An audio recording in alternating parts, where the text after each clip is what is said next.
i dobro nam došli u vaš i naš jutarnji program. Samo još 5 dana i završili smo sa 2019. godinom. Već od danas neka preduzeća zatvaraju pogone i odmaraće do 8. januara sledeće godine. Od ponedeljka počinje i mini raspust za đake. Iako je nama u gradovima izgledalo da će ova godina biti bez snega, nije tako u svim delovima Srbije. A tu je i ova slika koja će to i da potvrdi. 5. dan, deo Vlasine je bez struje. Nažalost, sneg je počeo da pada u ponedeljak, prava snežna mećava i vetar oborili su drveće, zbog čega je taj deo Srbije ostao bez struje i mobilne telefonije. Ekipe elektrodistribucije su na terenu. Struja je stigla u obližnju Crnu Travu, koja je dan i po bila u mraku. Idu praznici, a ugostitelji na Vlasinskom jezeru počeli su da otkazuju novogodišnje aranžmane, tako kažu naše kolege. A dobra stvar je da su putevi Crne Trave i Surdulice ka Vlasinskom jezeru prohodni, ali su zato seoski puteljci potpuno pod snegom. Tako to izgleda, kako je do jutro u Beogradu i kako je u Zaječaru. Eto nam ovog jutra prenose naše kolege, moj kolega Marko iz Beograda i Vladimir iz Zaječara. Idemo od Marka. Prvo, nagovestili smo da počinje vreme velikih putovanja za praznike. Da li se to vidi na autobuskoj stanici gde se Marko nalazi? Marko, dobro jutro.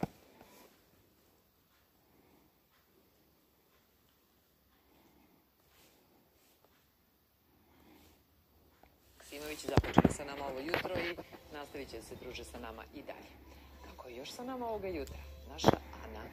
Ana Reljić. Ana, dobro jutro, Sanja. Da li si se ti možda dogovorili, da li možeš da se dogovoriš sa nadležninama da nam za novu godinu bude sneg? Biće snega na planinama, zapravo već ga ima na planinama, dakle Kopaonik se zabeleo, tamo ima 45 cm snega, snega ima i na Crnom vrhu 15 cm, nešto manje ima na Zlatiboru 10-ak. Međutim, u gradovima i dalje bez snežnih padavina, međutim, prema prognozama danas će u nižim delovima Srbije biti kišovito, a kasno posle podne i uveče ponegde u višim delovima grada biće moguć slab sneg ili susnežica. U ovom trenutku, kao što vidite, u celoj Srbiji je suvo, ponegde ima slabe magle i sumaglice, duva slab vetar, promenljivog pravca. Jutarnja temperatura najniža na Kopaoniku -7, a najviša u Nišu i Ćupriji 3 stepena u plusu. Prema posljednjim merenjima, u glavnom gradu samo 1 stepen iznad nule, najviše dnevno u Beogradu 6 stepeni.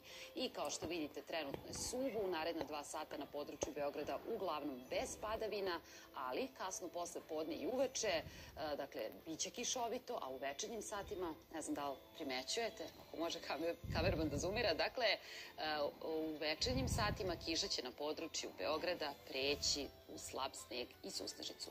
U višim delovima grada. Sad, da li će to baš biti u centru grada, vidjet ćemo. Dakle, 6 stepeni temperatura u glavnom gradu, u najtoplijem delu Srbije maksimalna dnevna biće oko 9.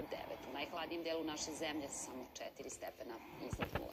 Sanja, ovo su naredni dani. Dakle, subota, vidiš i sama, biće snega i u nižim delovima, međutim, neće doći do zadržavanja snežnih pokrivača, nažalost. Od nedelje hladno, uglavnom suvo, samo na krajnjem jugu Srbije moguće slabe padavine. Od ponedeljka čak i vetar. Da, ali niža temperatura. Da, niske temperature se svakako prognoziraju. To je ono što mogu da se dogovorim. Da se dogovorim. Hvala, vidimo se za oko pola sata, Ana. A evo o čemu ćemo još govoriti u današnjoj emisiji.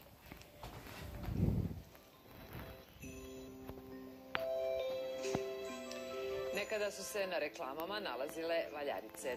Tu se valjala vuna. Da li još postoji taj stari zanat? Čula sam da postoji valjanje vune, probala sam, komšinica jedna Marija mi je pokazala prvi kontakt i ja sam to zavolela i zaljubila se u vunu i ne odustala.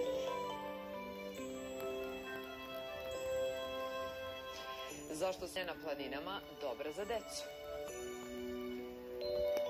Pirotski, Staparski i Sjeničko-Pešterski. O ćilimima je reč. Po čemu se razlikuju, da li će uskoro biti na UNESCO-voj listi, o tome posle 7:30.